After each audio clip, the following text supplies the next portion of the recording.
আসসালামু আলাইকুম দর্শক, গাজীপুরের কাপাসিয়া উপজেলার কাপাসিয়া সদর ইউনিয়নের রাউতকানা গ্রামে রাউতকানা বানারহলা সীমান্ত এলাকায় যে প্রবাসী মনির ওনার বাড়িতে স্বামী স্ত্রীকে ওনার বাড়ির মনির হোসেনের স্ত্রী সন্তান সহ 5 জনকে জবাই করে রাতের বেলা ভাড়াটিয়ারা মনির হোসেনের ভাড়াটিয়া 5 জনকে জবাই করে হত্যা করে কেবাকারা রাতের আধারে ফেলে রেখে গেছে।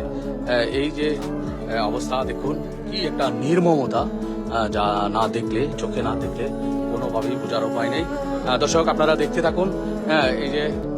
এই যে লাশগুলো পড়ে আছে ফ্লোরের নিচে, আর একটা মরদেহ পড়ে আছে এইখানে খাটে। আরেকটি একেবারে এমন একটি দৃশ্য যদি আপনাদের দেখায়, আপনাদের মানে চোখ আটকে যাবে।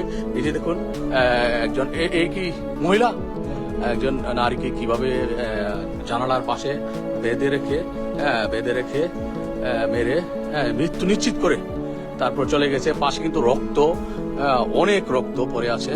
দেখুন কত নির্মমতা। আজকে সকালবেলা, আজকে শনিবার, গাজীপুরের কাপাসিয়া উপজেলা শহরের কাপাসিয়া ইউনিয়নের রাউতকানা গ্রাম, রাউতকানা পূর্বপাড়া বানারহলা গ্রামের ঠিক পাশে রাউতকানা পূর্বপাড়া প্রবাসী মনির হোসেনের বাড়িতে এমন নির্মম ঘটনা ঘটেছে।